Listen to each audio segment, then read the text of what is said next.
Jeremiah chapter 9. If my head were a spring of water, my eyes a fountain of tears, I would weep day and night over the slain of my dear people. If only I had a traveler's lodging place in the wilderness, I would abandon my people and depart from them, for they are all adulterers, a solemn assembly of treacherous people. They bent their tongues like their bowels, lies and not faithfulness prevail in the land, for they proceed from one evil to another, and they do not take me into account. This is the Lord's declaration. Imminent ruin and exile. Everyone has to be on guard against his friend. Do not trust any brother, for every brother will certainly deceive, and every friend spreads slander. Each one betrays his friend. No one tells the truth. They have taught their tongues to speak lies. They wear themselves out doing wrong. You live in a world of deception. In their deception they refuse to know me. This is the Lord's declaration. Therefore this is what the Lord of hosts says. I am about to refine them and test them, for what else can I do? Because of my dear people, their tongues are deadly arrows, they speak deception with his mouth.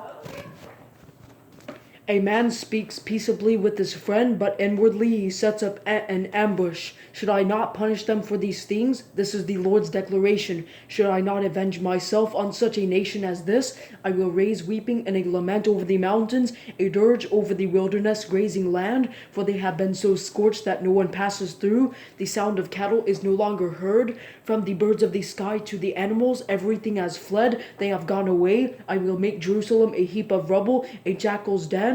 I will make the cities of Judah a desolation, an uninhabited place. Who is the man wise enough to understand this? Who has the Lord spoken to, that he might explain it? Why is the land destroyed and scorched like a wilderness, so no one can pass through?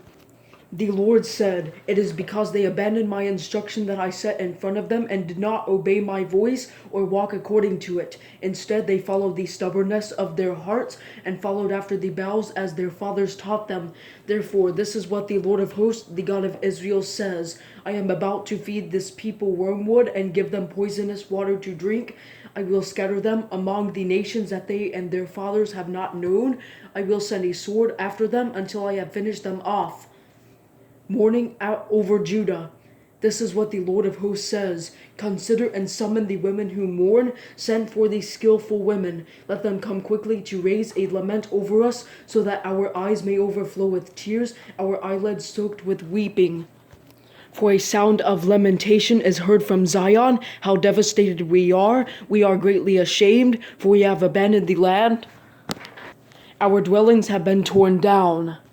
Now hear the word of the Lord, you women. Pay attention to the word of his mouth. Teach your daughters a lament and one another a dirge. For death has climbed through our windows. It has entered our fortresses, cutting off children from the streets, young men from the squares. Speak as follows. This is what the Lord says. Human corpses will fall like manure on the surface of the field, like newly cut grain after the reaper with no one to gather it.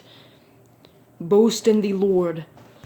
This is what the Lord says. The wise man must not boast in his wisdom. The strong man must not boast in his strength. The wealthy man must not boast in his wealth. But the one who boasts should boast in this, that he understands and knows me, that I am the Lord, showing faithful love, justice, and righteousness on the earth, for I delight in these things. This is the Lord's declaration.